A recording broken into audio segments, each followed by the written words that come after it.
মানে যত্রতত্র কীভাবে প্লাস্টিক এবং অন্যান্য বর্জ্য ফেলা হয় রেল ট্র্যাকের ওপরে, অবিশ্বাস্য। এটা মনে হয় পৃথিবীর আর কোনো দেশে হয় না।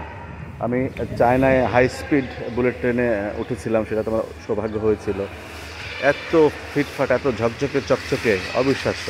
অথচ কমলাপুরের প্ল্যাটফর্ম জুড়ে পচা দুর্গন্ধ পানি, ময়লা পানি এবং প্লাস্টিক বর্জ্য যে পরিমাণ, দেখতে পাচ্ছি যে পরিচ্ছন্নতা কর্মীরা আসলে প্লাস্টিক বর্জ্যগুলো অপসারণ করছে, পরিষ্কার করছে, যে ঝাড়ু দিচ্ছে। আগে দেখতাম যে ঝাড়ু দিয়ে প্ল্যাটফর্মের ময়লাগুলো নিচে ফেলা হতো, এখন সময়টা পরিবর্তন হয়েছে।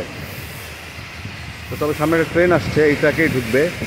তো তারা সরে যাচ্ছে।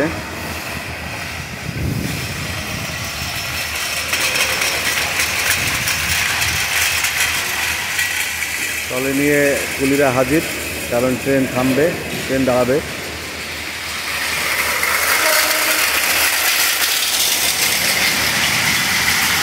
যারা এই ট্রেনে যাবে তারা কিন্তু রেল লাইন পার হয়ে আসছে। একটার পর একটা ট্রলি নিয়ে মামারা হাজির, কেননা ট্রেন থামবে এবং এই ট্রেন থেকে যে যাত্রীরা নামবে তাদের টার্গেট করবে যে কারা মাল পরিবহন করবে। যদিও এই ট্রলিটি বিনামূল্যে ব্যবহার করার কথা,